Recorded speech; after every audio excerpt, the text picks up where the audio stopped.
To blame the former owner and founder of Sprinkles for its closure is absolutely ridiculous. Hey cake lovers, so New Year's Eve, I was up, sorry, in the new year, and then I was looking on Threads. If you're not on Threads, I'm telling you, Threads is like the app that's people are not really talking about, but get on Threads. And people talking about how Sprinkles Cupcakes, which is one of the OG cupcake businesses, suddenly closed, very little notice, and people were just shocked. Like I say, it was one of the OG cupcake businesses. Like, just when cupcakes were starting to get popular, Sprinkles Cupcakes was there. So let's have a look into why it closed and a little bit of history of Sprinkles Cupcakes. Sprinkles Cupcakes was founded by Candice Nelson in 2005. Got a KitchenAid in her mum's kitchen, started making cupcakes, quickly became very popular, started to open branches. They brought in, and I believe this is true, cupcake ATM machines, which people were like, what? And it was like, well, why not? I mean, I don't know how, in terms of regulations and how fresh these cupcakes were. I don't know. I've never ever tried a cupcake from an ATM, but it was quite a novelty thing back then. And Sprinkles were quite known for their sort of dot in the middle of the buttercream. And I think, different dots, different coloured dots meant, different flavours of cupcakes. So the business went on for a good few years. I think it was 7 years. And then after 7 years, Candice sold her business to a private equity firm in 2012. And like I said, New Year's Eve 2025, the business is closed down. Now, this is the statement that the private equity firm put out. I'm just going to read it. I don't know this is the whole statement, but this is all what I found online. After thoughtful consideration, we've made the very difficult decision to transition away from operating company-owned Sprinkles bakeries. That is it, nothing else. It's interesting because sort of the day after New Year's Eve, the website was still up and running, but interestingly, their social media page had completely gone. Now, obviously, there are lots of people very upset about this because, like I said, Sprinkles Cupcakes is the OG of cupcakes. No news to know whether the brand is going to be continued, but I'm going to put this up here. I saw this interesting comment on Threads about what this person feels may actually happen to the brand. So we will see if it does come back in some other iteration.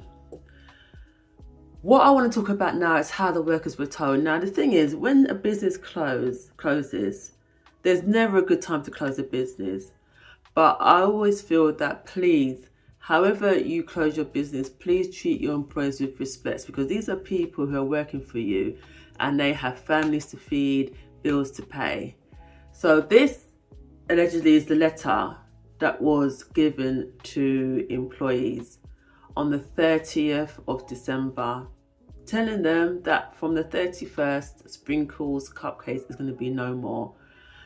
And it's heartbreaking for them, because I can imagine, they were probably so busy over the Christmas period, no idea what's happening. And then suddenly you get this letter saying that come January 1st, you ain't got a job. And as we know at the moment, the economy globally is so tough.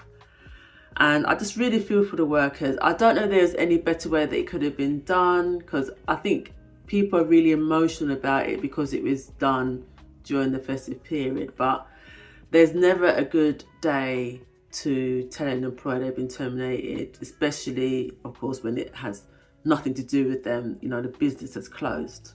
But what I kind of want to talk about is this rhetoric I'm seeing on social media. Now, Candice, when she found out that the business was being closed, remember, she doesn't own it anymore. She hasn't owned it since 2012. And she kind of found out about it like everybody else. And, she came and did a video on her Instagram saying how sorry she feels for the workers, because the workers are the ones here, no job. And then I saw all these people talking about, oh, if you hadn't sold it. And I'm just like, are you lot okay? She decided to sell this business in 2012. For whatever reason. It's her business. For her business to sell. And people are almost blaming her. Oh, if you hadn't sold it, it wouldn't have closed down. For a lot of business owners, setting up a business, they have an exit strategy. They don't want to be doing this business for 40 years. It's like you set up this business, you make sure it does really well, and then interest parties come in, and if the deal is right, you take it. That's the exit strategy. If you're a business owner and you have a business that you want to be in that business for 40 years, never sell it, that's fine. That's your business. But there are a lot of business owners who want that exit strategy. So the fact that we're blaming her, saying, oh, if you hadn't sold it. And then I saw this other comment from somebody saying, oh, you know, I would never sell my business, and then promoting their business. I'm like, okay, that's fine for you. But everyone has different goals, what they want to do. Like, I was just looking at this and thinking, you're blaming this woman for a business that she sold to another company in 2012. Are you not okay? Are you not okay? And it's this whole thing about how dare you sell your business, because I think people have such a complicated relationship with money, and I don't like the fact that people want money or need money, and there's nothing wrong with that. But the fact that she sold a business and you're blaming this woman for a business she hasn't owned for all these years, I'm like, are you not okay? It's just, what I've been seeing has been horrendous. There have been some people who have actually said, actually, come on, she hasn't owned this business for years. Well, how can you be blaming her? You know, but people just get so, Anyway, I was just like, what are you talking about? It's sad to see another business close. It's sad, especially one that, like I say, was at the forefront of cupcakes when cupcakes became really popular. But, you know, we're in 2026 now, and I just feel that we're going to see more businesses close, and maybe more high-profile businesses like this one.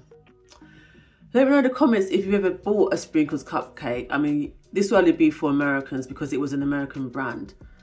What I did see was that some people were like, you know, a bit cruel. They were like, oh, well, I don't care anyway. The cupcakes will dry, you know, anyway. Yeah, let me know if you've tried Sprinkles cupcakes. And also, if you do like cupcakes, personally, I don't. But if you do, what is your favourite cupcake flavour? Until next time, cake lovers.